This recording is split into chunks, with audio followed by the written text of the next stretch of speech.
There was one point in my life where I worked at an electronics store. It sold things like appliances, computers, televisions, etc., and also had a fairly large section for video games. Working at said store meant that I could have a discount applied to many products that I purchased, but it was nothing crazy. Something along the lines of what the store paid for it plus a small percentage. Now, if you don't know, the markup on video games specifically as a product is relatively low. Businesses that pay for games as a product do not actually make that much of a profit through selling them. Some products you could get for a steal, while others, like games, you'd basically be paying full price for. The way around this was through purchasing used products. Brick and mortar stores will generally allow you to trade in your games for either a very small amount of real money or for store credit. There's deals here and there for trade-ins, but you're almost always getting screwed over. The main use of this system is for kids who can't actively afford games to be taken advantage of and trade in their old ones so that they can grab something new, usually the current big game being marketed at the time. Since the markup for trade-ins was so high in comparison to a new game, it meant that the store discount applied to staff was much better overall as well. This was a time in my life where I was trying many games that I would have never considered trying before. If I was going to pay an exorbitant amount on a game, I would want to make sure I knew everything about it. Marketing back then and still today is used to push the consumer into buying highly priced products with the promise that it'll be of high quality as well. And this is always a hit or miss situation. You get to be more experimental with your choices when you have less to lose. If I see a used game on the shelf, cheap from trade-in and made even cheaper through my discount, I could often take the risk based simply on what I see on the cover or a quick Google search. Before the Souls series was the powerhouse it is today, I randomly picked up a copy of Demon Souls, only to be blown away by the now iconic gameplay style they presented. I was able to pick up Sleeping Dogs, which actively shaped my music taste through its radio stations, and added a breath of fresh air to the open world GTA gameplay style that so many different series were trying to emulate at the time. But most importantly, I was introduced to a game that I believed looked a little generic, which is funny to think about now as the original cover art matches up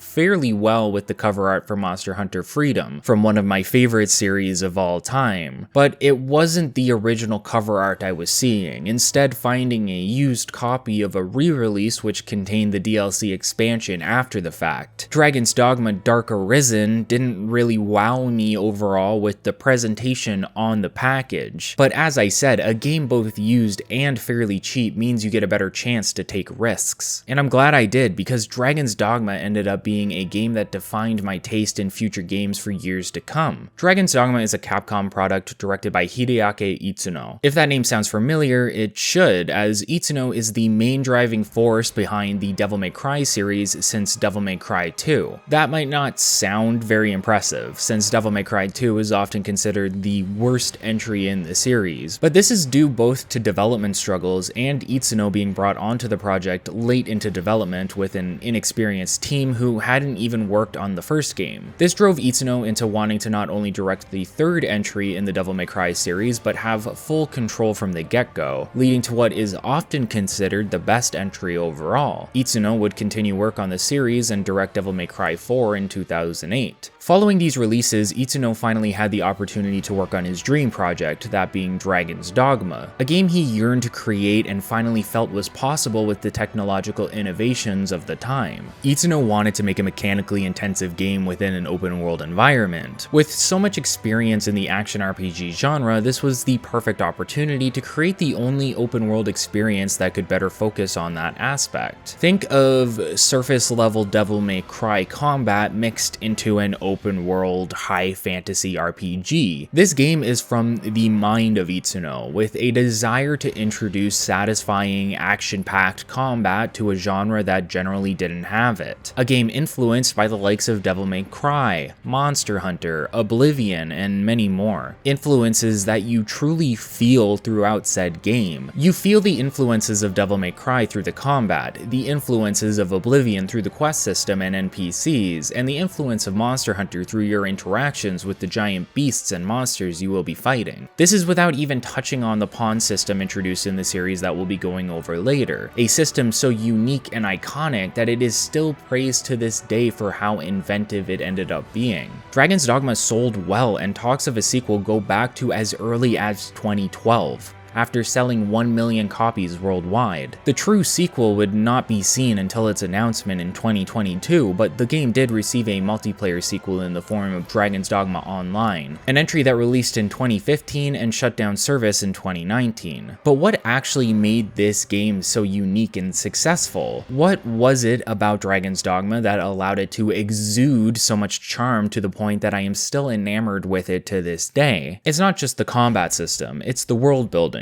the mechanics of quests and characters, the pawn system, and the depth in world design, even if Gransys, where the game takes place, may sometimes feel overly empty. It's a game that gives you options, more options than you may ever think possible. The aesthetic is eerie in some ways. You often watch cutscenes and things will feel off. Characters can be fairly off-putting and storylines will most likely not make sense to you on your first playthrough. Dragon's Dogma does not hold your hand through the narrative. There's a lot for you to figure out on your own, and that lends to the game's appeal and mystique. All of these aspects combine into a game that was heavily praised on release, but seems to be almost a sleeper hit in regards to how many people actively know about it or have tried it. I wouldn't call it a cult classic, as I believe it was pretty popular initially, but Dragon's Dogma definitely manages to carve its own path while being under the radar, unlike similar Capcom releases such as Resident Evil or Monster Hunter after it exploded with the release of World. It's a diamond in the rough, a game that adds so much while still ending up being a little janky and off-putting to the general consumer. But if you're open-minded and willing to take the risk, Dragon's Dogma may be the game for you, and I hope to show you that today in this video. We'll go over its themes, gameplay, and so much more. If you enjoy this content, please consider liking, commenting, and subscribing, as it helps me continue to make it. With that out of the way, I'm Super Rad, and this is the Dragon's Dogma Retrospective.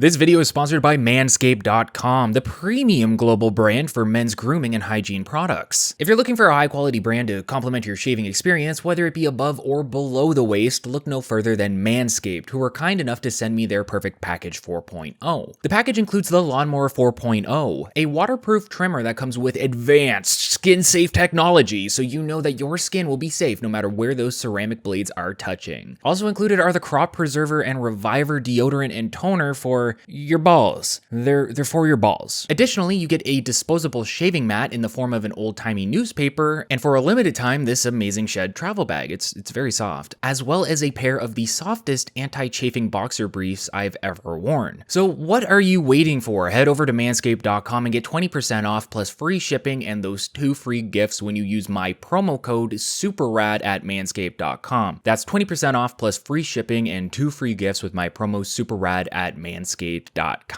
Dragon's Dogma opens up near the climax of the game's world cycle, but far in the past. You, as the player, control a character known as Savan. At the time of these events, Savan is known as the Arisen, a title forced upon individuals who have come into contact with a legendary dragon that appears periodically throughout the lifetime of the world that Dragon's Dogma takes place within. The model of Dragon's Dogma's world will become more obvious as we progress through the retrospective, and is a huge aspect to some of the mechanical elements within the game, leading to it being necessary to discuss the world and storyline as we progress through the journey of our personal Arisen. For a short time, however, we are Savan, and it's the duty of Savan to take down the dragon that is terrorizing the land. While this sets up foreshadowing for your personal character's own adventure, the story of Savan is mostly meant as a brief tutorial of sorts, a means of highlighting the combat system of Dragon's Dogma without forcing the player through various menus and dialogue. Instead, the player is thrust into an adventure, one that leads them into recruiting several pawns automatically. Pawns are the servants of the Arisen, destined and compelled to help the Arisen along their journey to confronting the dragon. They're also tied to one of the most well-known mechanics of the game, and we'll get a better idea of what that is as we progress. Savan is a fighter, a type of vocation or class within the world of Dragon's Dogma, sporting a sword and shield that allows him to not only block incoming attacks, but use various skills to distract foes and stun them. In fact, almost every vocation comes with a primary and secondary weapon that ties into the overall design of combat within the game. On your primary weapon, you can assign up to 3 skills and then expend stamina to use them, or attack as normal at little to no cost. It's the same for secondary weapons. Savan has 3 primary skill sets for his sword that allow him to attack aggressively and even attack enemies in the air, but when guarding he has access to 3 additional skills for his shield. There are some exceptions to this, however. Mage classes, for example, generally only have 1 weapon, but in turn get the ability to assign up to 6 spells to make up for this. As the player controls Savan, they'll fight various enemies including harpies and goblins, with the final battle culminating in an encounter with a chimera, a creature with the head of a lion, a goat head on its back, and a snake for a tail. The chimera showcases the intricacies of larger monsters within the game.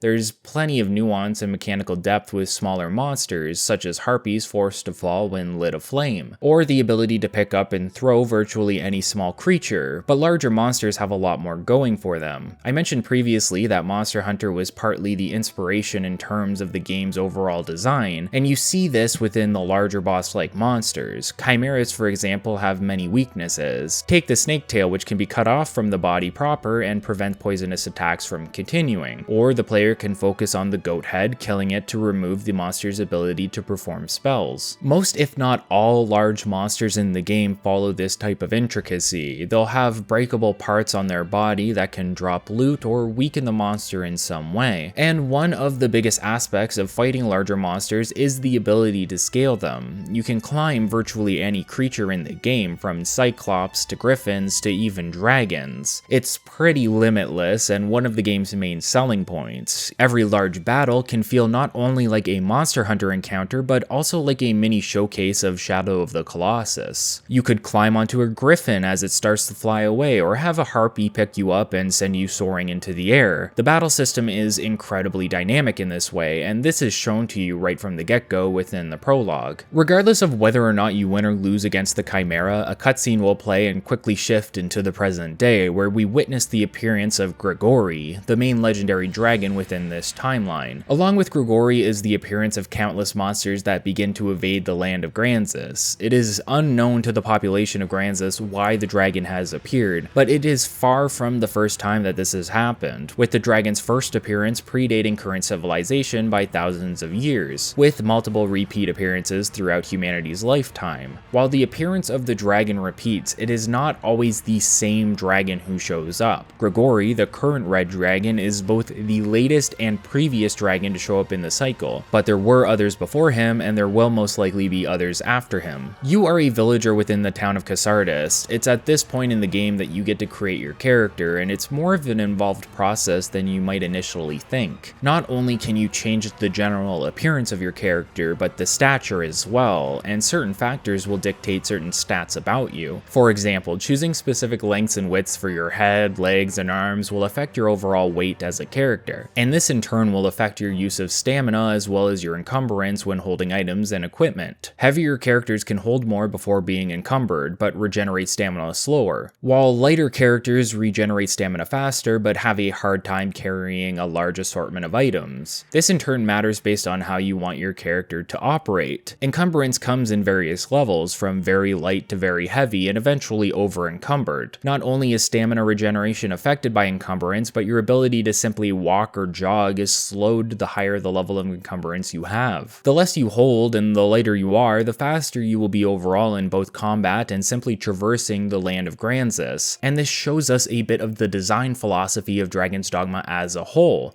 Mechanical depth. Itsuno not only wanted to make a game that would emulate an open-world RPG with a more interactive combat system, he also wanted something with intense mechanical depth, where every choice you made and everything you do within affects you in more ways than you may be used to. I highly doubt any of us have created a character in a game and expected our height and weight to affect our actual stats. Race selection, sure, Oblivion offers various bonuses depending on which race you choose, but your weight, your height? These are almost always simply cosmetic flavors for the role-playing aspect of the game. This is where Dragon's Dogma truly excels. In comparison to any other game where there is is a basic feature, Dragon's Dogma looks to take said feature a step further. A game gives you a lantern as a light source, and Dragon's Dogma says that not only will you have to fill up said light source periodically with oil, but it can regularly go out when you get wet. Not only that, but getting wet gives you a drenched status that leads to a debuff. Even further, turning off your lantern and turning it back on negates the wetness effect, and your pawns can actually learn to do the same thing. It's levels upon levels of mechanical depth for something as simplistic as the character's light source. Your weight can even affect the world around you, such as heavier characters being able to affect pressure plates faster than lighter characters. And this can even be further sped up by using your pawns to stand in place with you. There's more options within the creation process that can affect your overall character, and I won't go into total detail here. It's better that you find out on your own, but things like running speed or even whether or not you will be drenched can be affected by height and torso choice. Additionally, gender does not lock you out of any mechanics or features of the game, including gendered armor. Male and female characters can wear any piece of equipment, and there may even be a time where you need to disguise a male character as female in order to enter a fort full of female bandits. Additionally, monsters like ogres specifically target female characters, while elder ogres may target male ones instead. Every choice matters. Once your character is created, you are met with a cutscene of soldiers from the capital of Gransys, Gran Soren, delivering a missive about the return of the dragon. The previous appearance of the dragon is recent enough to be in the minds of many citizens at this point, and Duke Edmund of Gran Soren is said to be the one who defeated it last time. Unfortunately, as this missive is being read, Grigori makes his appearance on the beach of Cassardis and begins attacking several civilians. Your first task then is to try and defend your village from this unbeatable adversary before you, and you are quickly bested by Grigori, who swats you away like a fly. However, your effort and courage, as well as the ability to lodge your weapon into Grigori's hand, awakens him from his slumber-like state and has him recognize you as this cycle's Arisen. Now that probably sounds really confusing all at once, so let's break it down a bit further. Within the cycle of the dragon, an Arisen is chosen, generally through showing courage and resolve as well as a strong will. Your attempt at facing the dragon awoke Grigori and set his sights on you as the next Arisen. Through this, Grigori punctures your chest and takes from you your heart, consuming it and keeping the organ within his own body. This in turn makes you immortal in terms of age or sickness, but not from battle. An Arisen will never age as long as the dragon continues to exist and their heart has never been reclaimed. Should the Arisen retrieve their heart, they will have the ability to be fully human again, and all who may not have yet reclaimed their heart from said dragon will age to the point they should be based on their last encounter with the beast. This is very important for one particular scene in the post-game. Having your heart taken from you leaves a scar, and it is through said scar that your connection with the dragon is formed. The Arisen can hear Grigori through his scar by placing his hand on his chest, and it is Grigori who implores you to pick up arms and attempt to best him in battle in order to retrieve your humanity back. This isn't simply a request to receive your heart back, however. There's more to it behind the scenes. Things not readily made apparent to you at the time that lead to this adventure are a form of test that will have light shed on it as you progress. As Grigori takes your heart, he absconds from the scene and you fall unconscious. Upon awakening, you hear Grigori's voice from your scar and are prodded to pick up a set of weapons from a nearby table. This will in turn allow you to choose your starting vocation, those being Fighter, Strider, and Mage. These are the only 3 vocations you may choose at the time, but there are several other advanced vocations that are considered natural progressions of the starting classes. Fighters, Striders, and Mages could naturally swap to Warriors, Rangers, and Sorcerers. Alternatively, you can pick a hybrid version of these classes, such as Assassin, which is the midpoint between Fighter and Strider. There's also Mystic Knight, which is the midpoint between Fighter and Mage, and Magic Archer, which is the midpoint between Mage and Strider. Each of these classes offers a different playstyle. Fighters, for example, are fairly strong and tanky. Striders, on the other hand, are what you may consider your dex build. Mages specifically are incredibly versatile. They can be a utility-based healer or a cannon of high elemental damage. It's up to you as the player to create the build that you want to use, and there's a lot of options out there, and that's what makes the class system within Dragon's Dogma so much fun to explore, especially since you can change between classes whenever you want at the local inn within Gran Soren. Dragon's Dogma gives you that freedom, and through it you can actually benefit yourself through the augments of different classes to make a build that is right for you. Many players won't have to ever worry about swapping between multiple classes and simply play the ones they feel feel are the best fit for them. But Dragon's Dogma rewards you for experimenting in many ways. As you defeat enemies, you'll gain experience and discipline points. Discipline points gained lead to your vocation rank increasing up to a maximum of 9. Each rank unlocks new abilities for you to purchase via discipline points that you have earned in combat. You can then set these skills for use within combat. Some of these abilities you can buy are augments, which can be equipped as passive bonuses, and these augments carry over regardless of which vocation you are currently on. This means ranking up each vocation to max and purchasing all augments will allow you to create any set of augment you prefer, with a maximum of 6 being equipped at any one time. It goes further than this, however. Each level you gain through combat via experience points will raise your stats, but the stats affected are based on which vocation you are at the time. If you play the entire game as a strider or assassin, you may find you have a large pool of stamina but are fairly squishy in terms of defense. This means that should you choose to do so, it can be beneficial for you to play other classes as well to find a good middle ground. Playing strider for some levels to build stamina and then switching to fighter for a few levels to build defense as an example. This allows you to min-max your builds to be as optimal as possible for the vocation you want to focus on, but it is hardly necessary to do so. You can experiment and later focus on a specific advanced class and manage to beat the endgame boss just fine, maybe with a bit of challenge. Dragon's Dogma is not a difficult game if you take your time to explore, retreat from enemies that are too strong for you at the time, and return after a few levels with new and improved equipment. Preparation is key here, and throwing yourself at tough enemies often may make it seem like the game is fairly difficult, but this is only because Dragon's Dogma's world is set up that straying off the path too far before you are ready can lead to some very punishing circumstances. Each class also gets its own set of permanent traits as well, similar to games like Devil May Cry. You are limited to your light and heavy attacks in combat, but can often unlock new combos that involve pausing between button presses or holding the button down during the attack. Additionally, most vocations gain unique traversal abilities when using said class. Vocations equipped with daggers can double jump, and mages can hover, and these abilities lend greatly to exploration. In that sense, it's best to experiment with your classes and take time to complete side quests and figure out which areas of the map have enemies that are the right level for you. This is in contrast to a game like Oblivion, for example, where the entire world levels up with you, meaning no matter where you go, every area is going to feel like a challenge, and you in turn may never feel truly powerful. With Dragon's Dogma, an area that gave you a fair bit of challenge at one point, maybe even a wall of difficulty that prevented you from progressing in exploration, may eventually feel trivial due to how you have advanced as a character and the composition of your party overall. As I mentioned previously, Strider is what you could consider the best class for scaling monsters and fighting from a distance. They're the dex build within a typical fantasy RPG and the start of the yellow vocations, not as strong as some, but able to dish out damage through quick successive attacks. They specifically utilize two weapons, the daggers and the short bow, with longbows being reserved specifically for the ranger class. With each of these weapons comes several skills you'll unlock as you raise your vocation rank, and you can equip 3 of these skills per weapon. What makes Striders so much fun to play for me is their ability to scale monsters with around a third of the stamina depletion other classes would be subject to. This makes it easier to reach key weak points that can be attacked successfully, either with normal attacks or some skills that function while grappling onto the creature. Moves like Thousand's Kisses for daggers or Dire Gouge for swords are examples of moves that are not only beneficial when climbing a monster, but some of the most powerful and effective in the game at dishing out damage through this mechanic. They're both quick and versatile, and the ability to fight while also at range is an added benefit, and you can think of them as the pure DPS role of the party. It's also one of the most mobile roles in the game in terms of progression, as Striders gain the ability to not only double jump but dodge roll as well. Dodge rolling specifically is a very fast motion with little downtime that costs no stamina, meaning that if you run out of stamina while sprinting, you can actually use the dodge roll to travel faster than normal as your stamina regenerates. Fighters then are your tanks and can use their shield abilities to both draw monsters' attention and protect themselves. Not only can they block with their shields, but timing the block just right will actually lead to a parry that allows you to advance on an opening created by the mechanic. In fact, the parry mechanic not only has augments that make it easier to perform, but one of the advanced vocations more fully revolves around it as a core aspect of its identity. To balance them, fighters are less mobile than striders. Unlike striders, which can double jump, or mages that can float around gaps, the fighter isn't so lucky. Instead, one of their core skills is the ability to tech roll mid-landing after being knocked away by a monster, leading to a faster near-instant recovery. On the surface, fighters may not seem as in-depth or particularly interesting as some of the other classes, but that's due to its ability to stand in place or move around slightly while controlling the flow of battle through its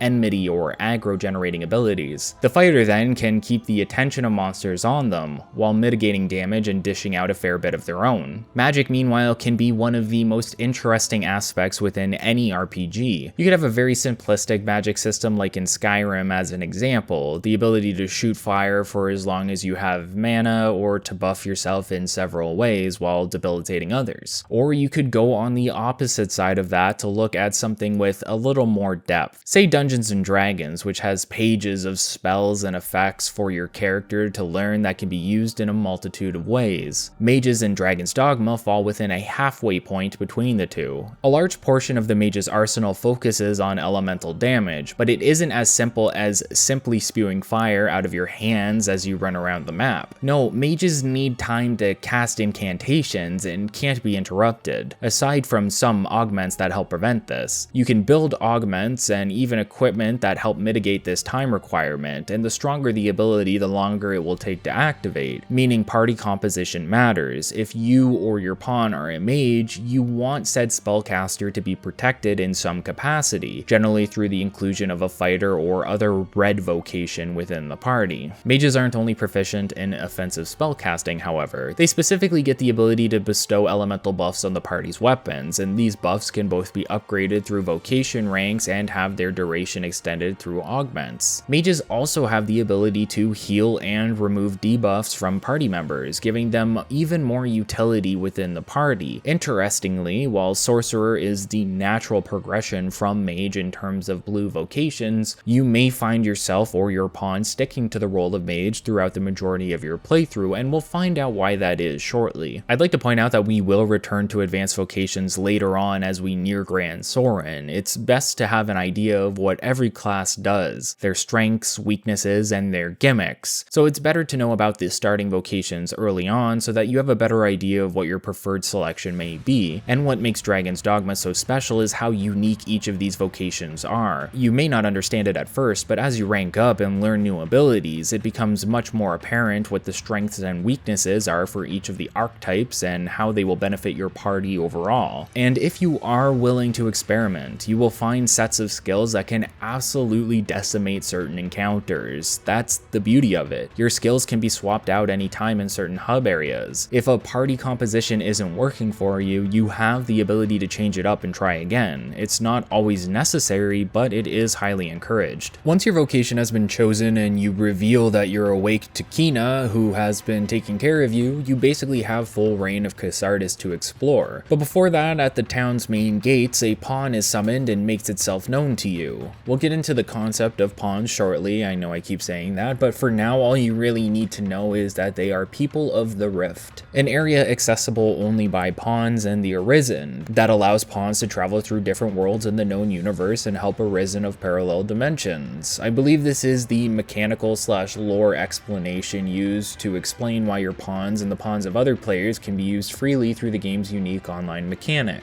One of the things I have seen Dragon's Dogma most criticized for is its large but overly empty world. While I have my own opinions on the land of Gransys that we will go into later, one area that the game excels in is the design of its towns, for which there are not many. Specifically, you will be visiting Cassardis, your home and fishing village, and the capital, Gran Soren, a bustling city with winding streets that are easy to get lost in. They are dense areas with a lot to discover within them, and exploring is a huge aspect of this game, especially with the freedom you have to do so. It's not full-on wall scaling a la Assassin's Creed or Prince of Persia, but you can hop up virtually any ledge and make your way to the rooftops of the towns in order to explore them vertically and reach areas you generally wouldn't find accessible. It's within Cassardis that you can start your first set of side quests, and this this is a great time to discuss side quests overall. While there aren't many, the majority of these quests are intricate enough to be of note, especially since many of them offer decent rewards and are missable as you progress through the story. If you head over to the game's fan wiki, you will generally see that the game is broken up into 7 stages, from when you lose your heart to the post-game, and as you enter from one stage to the next, you lock yourself out of some of the side quests that you haven't completed within the previous stage. This in turn can lead to you locking yourself out of future quests that were connected to previous ones. Some people like this mechanic and some don't. It's a function of old school JRPGs since their inception. While many games now expressly tell you when a side quest is available and when it will no longer be, there's something more real and impactful over finding a quest before it's lost to you. Especially in a replayability sense. You could go through the first run of Dragon's Dogma and miss several side quests and rewards, and then play it again on New Game Plus or a fresh save only to explore further and find something you missed that leads into a grander narrative over the course of the main storyline. Although I will point out that due to the nature of certain quests and how New Game Plus functions, it may be in your best interest to be a completionist if you want to make the most out of subsequent playthroughs. And you'll see why when we get to the concept of idols and forgeries. So while it is beneficial to the exploration factor of the game, it really depends on the player at hand. If you want to go in blind and experience everything as it is presented to you, you have that option, and it is both valid and enjoyable. But if you want to know when certain quests begin and are lost, there are various options for that as well. Before we begin talking about specific side quests, however, it's best to make your way out of Cassardis and towards the nearby encampment, as this will lead you to unlocking your own personal pawn and various mechanics in relation to them. The world of Gransys is rife with danger, and you'll see that as soon as you exit out of the safety of Cassardis. Generally speaking, you'll have your best chance of reaching somewhere safely by following the roads and traveling during the day. At night, certain more powerful creatures may spawn, and the likes of goblins and wolves may become more aggressive overall. On top of this, nighttime is incredibly dark in this game, facilitating the use and upkeep of a lantern that you should always have on your person. Dark areas in Dragon's Dogma are truly dark, and you need to prepare for travel if you plan on exploring during night or within caves and dungeons. I would emphatically suggest early on that you do stay on the road and only travel into the forest or off the beaten path when absolutely necessary. It does not take long for you to run into more powerful enemies or even giant monsters like chimeras or even drakes, close to where you were just previously. Gransys is incredibly dangerous and only gets more so within the post-game, although you will be much more prepared by that point. This offers a sense of danger when it comes to the concept of exploration. I remember being worried about even taking one step off of known roads for fear of running into another monster that I wasn't ready for. Even if you didn't, there could be times you found yourself ambushed by the likes of a griffin or of bandits or zombies and skeletons late at night. The fear, adrenaline, and immersion are palpable within this point.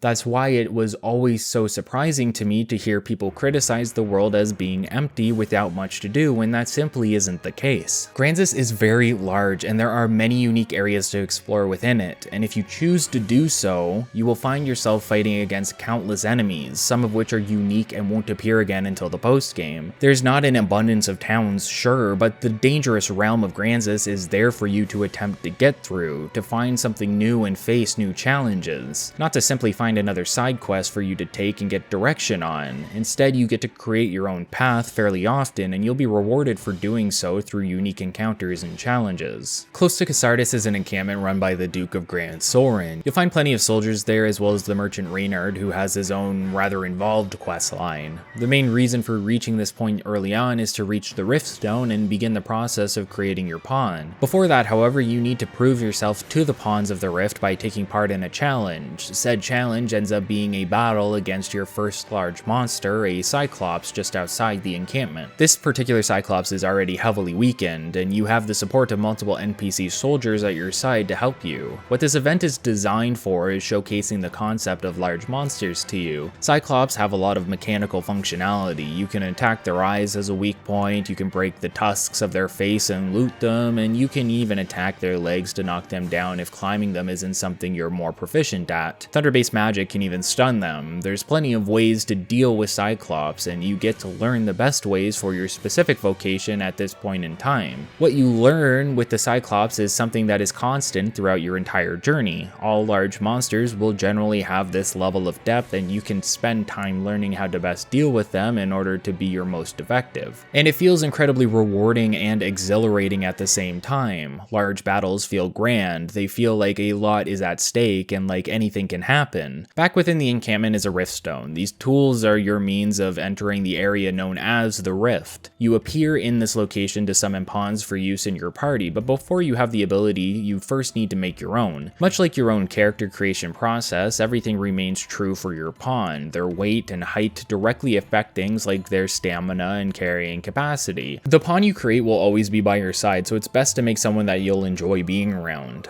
Unlike the character, you get to form a bit of the pawn's personality or inclination. Inclination basically means how your pawn will act within battle, things like focusing on utility and healing over offensive tactics in combat. You're given a brief survey during character creation to help you define this aspect of your character, but you can also change it slightly throughout your journey by using a mechanic known as the knowledge chair, which can be found within the inns you'll be visiting. It's potentially the most iconic mechanic within the game and forms the majority of Dragon's Dogma's online aspect. Make no mistake, Dragon's Dogma is a solo game. You play by yourself with a party of pawns, but said pawns are either generated via the game itself or by the creation of other players. When you create a pawn, if online, said pawn will be available for hire to anyone else playing the game. They can search for pawns of certain categories within the Rift and have the opportunity of finding your pawn when doing so. Additionally, the server will generate pawns to walk around the streets of Gran Soren and the roads of Gransys as a whole,